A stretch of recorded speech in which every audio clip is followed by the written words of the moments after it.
So when my wife asked me what I was going to preach on this month, I said the book of Ecclesiastes. And she said, isn't that the one that starts, vanity of vanities, all is vanity? And I said, yes. And she said, well, that's a real downer. So to most of us, Ecclesiastes is probably an unknown.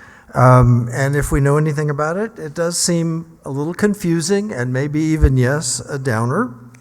But I think it's like other parts of the wisdom literature of the Old Testament that we rarely study, books like Job or Proverbs. And it asks, in my opinion, the big questions of life, which as I get older are more and more interesting to me to revisit, the big questions of life. And it answers some questions that, frankly, I think I should have figured out a long time ago. And that's why I think it's applicable really to all ages, because there's some wisdom here that I think the sooner we get, the better Christian life we will live. And so I hope that you will join me in looking at some of these questions over the next month and looking for some of the wisdom that I think is really available here. So the wisdom literature is really different from what we normally study.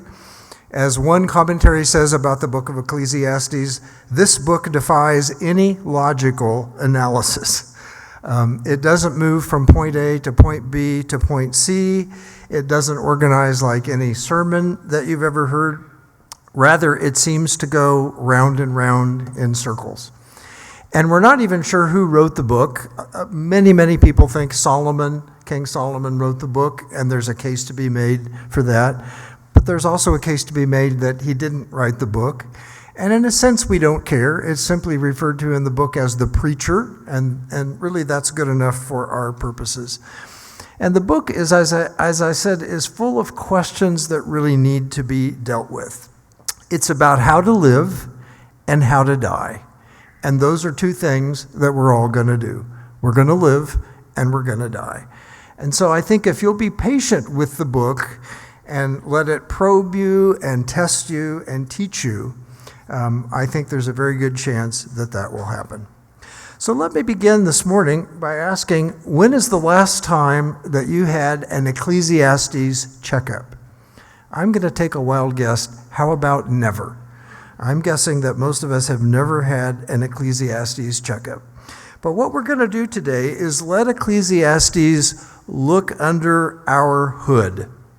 It's a little bit like cars. Maybe you remember the time when instead of mechanics getting in and pulling on belts and unscrewing caps and so forth, they just began plugging their computer into the car. And the computer told them everything that was right and everything that was wrong with the car. And of course, not too long after that, the same thing began to happen with doctors. They draw your blood, they send it to the lab, and it reads out all the things that are right and wrong with you. And soon enough, AI, artificial intelligence, is going to allow doctors to compare your results with millions of other results.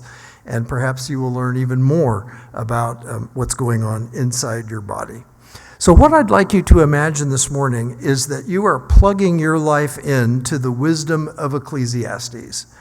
And you're going to give yourself an Ecclesiastes checkup and see what you can learn about living and dying according to God's will and his wisdom. So the first thing we plug into, I think, is this question. Is life really about longevity?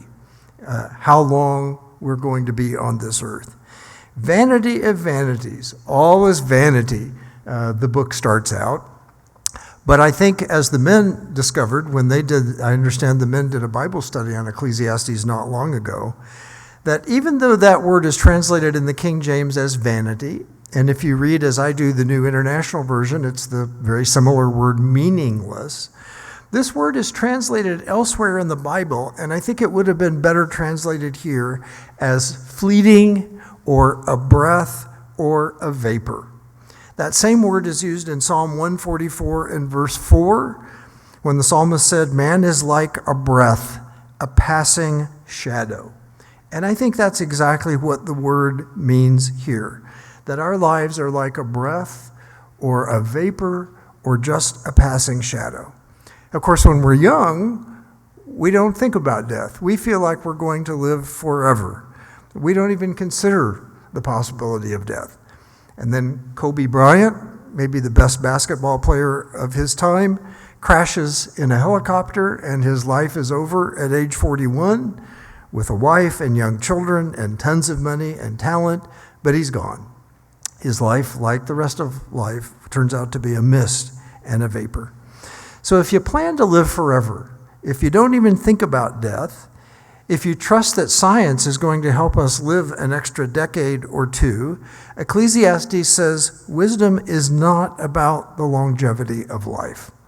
Although if you can see it, you might want to read the book in the corner over here, How Not to Die. By the way, I looked it up for you. It's just a diet, so maybe it's a little overpromised, as books often do on the cover. But Ecclesiastes 11, verses 9 and 10 says, God will bring you into judgment. Youth and vigor are meaningless. And so if that's what you're sort of counting on, if you're counting on your youth and your vigor and longevity of life, Ecclesiastes says that's not the way to bet. That's not the way to think about your life. I like the saying, someone said that inside every old man is a young man wondering what happened.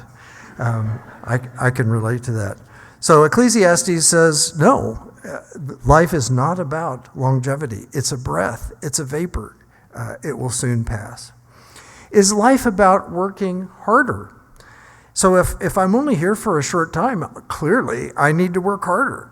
I need to make my mark. I need to leave a legacy. And how are you doing on that? How are you doing at leaving a legacy that everybody is going to remember? No, Ecclesiastes says that's not the right answer either. You failed that checkup test. That's the wrong way to go about life. Ecclesiastes 1 and verse 3 asks maybe the big question of the book. It says, what do people gain from all their labors at which they toil under the sun? That maybe is the most important question in Ecclesiastes. What do people gain from all their labors at which they toil under the sun? Spoiler alert, the rest of the book seeks to answer that. Spoiler alert, not much. We don't gain much from all of our labors under the sun. And as for leaving a legacy that people will remember, Ecclesiastes 1 and verse 11, no one remembers the former generations. I also like Ecclesiastes chapter 2, verses 18 through 23. I hated all the things I had toiled for under the sun, because I must leave them to the one who comes after me. And who knows whether that person will be wise or foolish? Parents, grandparents, does that ever occur to you? What's going to happen with what you've put together and left to children and grandchildren? And so the writer continues, so my heart began to despair over all my toilsome labor under the sun. Those days are filled with grief and pain, and even at night, my mind does not rest. This too is meaningless. I mean, one of the great things about Ecclesiastes is, doesn't it just speak right to today? We work all day, and we have grief and pain, he says, and even when we go to bed at night, we can't get it off our minds. And what are we working for? The next generation's not going to appreciate it. We're not going to be remembered for all of our toils under the sun. In Ecclesiastes chapter 2, the writer says, I did all kinds of projects. I acquired all kinds of money. And yet, he said in chapter 2 and verse 11, when I surveyed all that my hands had done and what I had toiled to achieve, everything was meaningless, a chasing after the wind. Work harder, leave a legacy. Is that what you're shooting for? Ecclesiastes says, no, you failed that test also. It's all a chasing after the wind. So, how about one last test for this morning? How about life being finding things that are new and exciting to do? I've had in my lifetime, I had to count this up, I've had 10 different jobs, and I have lived in 10 different houses. Now, surely that was exciting. Surely that's what makes life interesting. But of course, once again, the answer is no. Ecclesiastes says that living on earth is being part of just a big cycle. He says in chapter 1, at verses 4 through 10, generations come and go, the sun rises and sets, and then what does it do? He says it hurries back to where it started, and it rises and sets again. Streams flow into the sea, yet the sea is never full. They go back to where they came from. And so the whole cycle of the earth, the writer says, it's the sun rising and setting, rising and setting. It's the streams flowing to the ocean and flowing back. This is what the earth is like. And then in chapter 1, he says this is also what our lives are like. When we are speaking and seeing and hearing, he writes in chapter 1, these are all just repeated over and over again. So life is the same. I'm sorry to tell you, it doesn't really change. You can try a different house, but it's still pretty much the same. You can try a different job, but it's still pretty much getting up and punching your clock and going to work. You can't escape it. The earth is a constant cycle. Your life is a constant cycle. You can't escape that. And that's just the reality, the writer says. Anything else is just a dead end. So let me ask you this morning, why are we failing every test in our Ecclesiastes checkup? Work, gaining riches, big projects, parties, pleasures, long life. What's the underlying health problem you and I have that is causing us to fail these Ecclesiastes tests, to cause ourselves to bet on, if you will, the wrong things in life? And the answer, I think, to the question, and this is really the one point that I want you to take home today. The answer to the question, the underlying health problem you and I have is a vision problem. And if you have a vision problem, lots of things can be off. Am I right about that? I remember when I was about 8 years old, our family took a driving trip from Kansas, where we lived, to California. And one of the games we would play, there were 3 of us kids in the family, and of course we were causing a big ruckus a lot of the time. And one of the games the parents had us play to settle us down was who could count the most horses on their side of the car. Is that game out of date now? Do we still play that? So it turns out I was winning as the oldest child, and I should of course be winning. I was winning every game by a lot. Didn't matter which side I was on, I was seeing way more horses than anybody else. Well, my sister decided she was going to start auditing my counting of horses, and she found out there was an overcounting going on. And she began to accuse me of a lack of integrity in playing this very important game of horses. Well, my parents got involved then, and they began to audit my counting, and lo and behold, I was overcounting by a fair bit. But my parents were willing to dig a little deeper, as we're doing this morning, and found that it was not really an integrity problem, it was a vision problem. I needed glasses. And by the time we got home from the trip, we got me some glasses. So I knew the difference between a cow and a horse. And I could play the game with my typical integrity. So maybe a few of you who are over, say, 45, you realize vision is not perfect when you reach a certain stage of life, and it does cause problems. I won't go into all those. I think most of us understand that.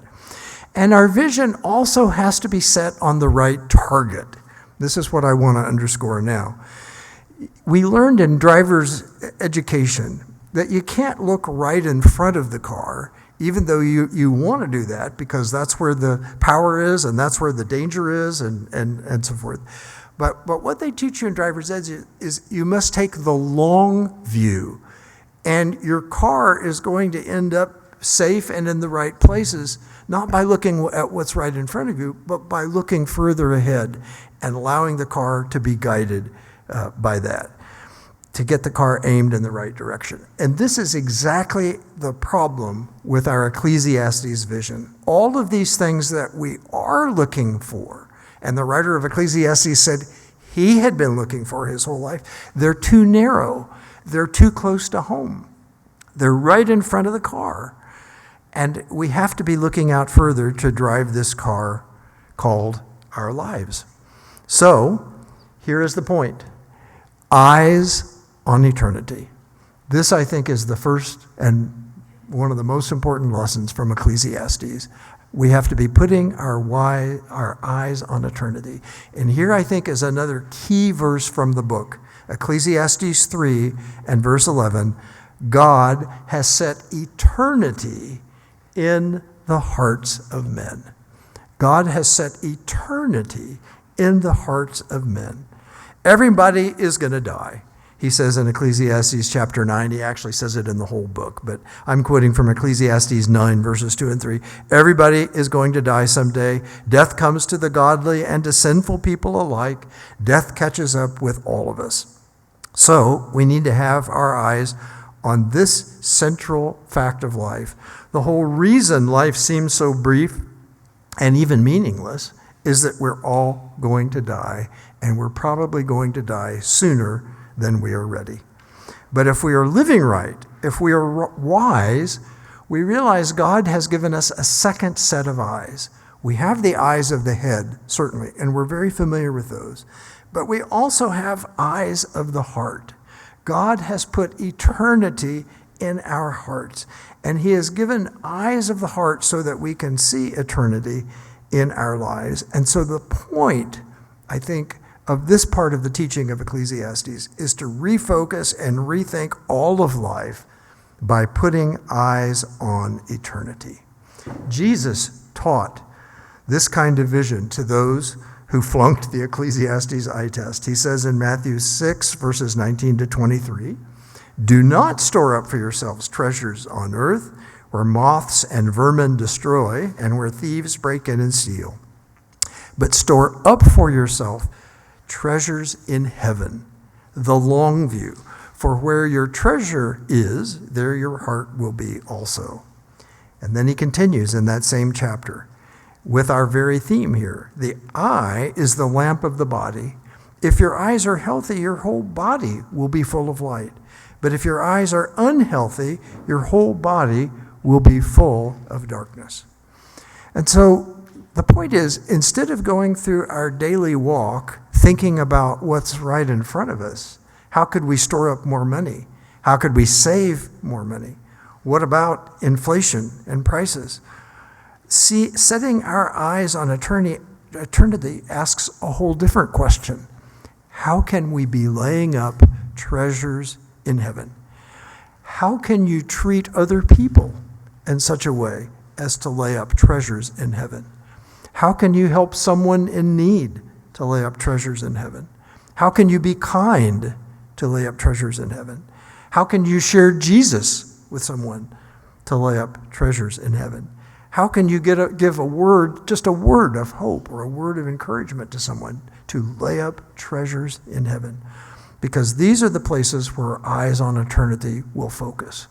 So Jesus very much taught eyes on eternity in order to lay up treasures not for ourselves here, but to take the long view and to lay up treasures in heaven. Paul, the Apostle Paul, also taught eyes on eternity. In 2 Corinthians 4 and verse 18, he says, "For we fix our eyes not on what is seen," not on what we see with the eyes of the head, "but on what is unseen.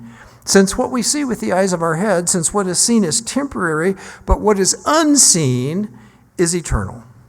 Wow. That's just the perfect summary of Ecclesiastes right there from the Apostle Paul. We look for the long view toward eternity because the things that we're looking at close to the front of the car are not what's of real value. But the things that we see when we look toward eternity, that is of real value. Elsewhere, Paul starts to break this down for us. How exactly can we fix our eyes on eternity? It's one thing to say, you need to go out and fix your eyes on eternity. Paul begins to break that down and tell us how to do that. He says, Colossians chapter 3 and verse 2, "Set your minds on things above, not on earthly things." Continuing in verse 6, "Put to death your old sinful ways." And then verse 12, "Instead, focus on compassion, kindness, humility, gentleness, and patience." That's how Paul breaks it down and says, that's what's going to get your eyes toward eternity. If you focus on compassion, kindness, humility, gentleness, and patience. And when I read that, I thought, oh boy, That's not exactly my greatest hits list. And I don't know about you, but focusing on those things, Paul says, that's what's going to get our eyes focused on eternity. Well, we all know, in closing, how important vision is. In a sense, it controls everything. We do everything we can do on this earth to keep our eyes strong and healthy and seeing. But here's what Ecclesiastes says. Ecclesiastes says we are nearsighted. We are only seeing what's right in front of us. We work for the sake of accomplishment. We seek riches for the sake of amassing. We seek change for refreshing. But he says, no, that's not what it's all about. What it's all about is death and eternity, laying up treasures in heaven with, as Paul says, kindness, humility, compassion, gentleness, and patience. So here's the challenge I propose for you this week, if I may. Can you find 3 times a day this week? You eat that often. That might be one good time to do this. Find 3 times a day when thoughts or judgments occur to you, or when interactions with other people happen, when you could look past your nearsightedness, your own tendency to judge people, to achieve your own agenda, to fulfill your own selfish desires, and look instead toward eternity. Can you practice that kind of vision this week? Back to basketball for a moment, which is my favorite sport, by the way. Jerry West died this week, one of the great basketball players who ever lived, and also the best general manager in NBA basketball ever. And whenever you see anything about the NBA, you probably know that it's his picture that's on the logo. So kind of like when you think professional basketball, you think there's the picture of Jerry West. So surely he's proud of all of that. But no, the writer of Ecclesiastes would be proud of Jerry West. Jerry said, I don't see it that way, when asked if he was proud of all those accomplishments and of the logo. He said, what would I like people to think of me? Quote, he was a good guy and he cared. That would be it. Nothing more, nothing less. Not the vast achievements of a man who probably did leave a legacy in his own field. But he said, really, what it boils down to, was I a good guy and did I care? That's what I want people to know. And so I'd say, as a challenge, let's work on our nearsightedness this week. Ecclesiastes says everything else we've been trying doesn't get us anywhere. And so let's see if we can focus this week and strengthen our vision on eternity.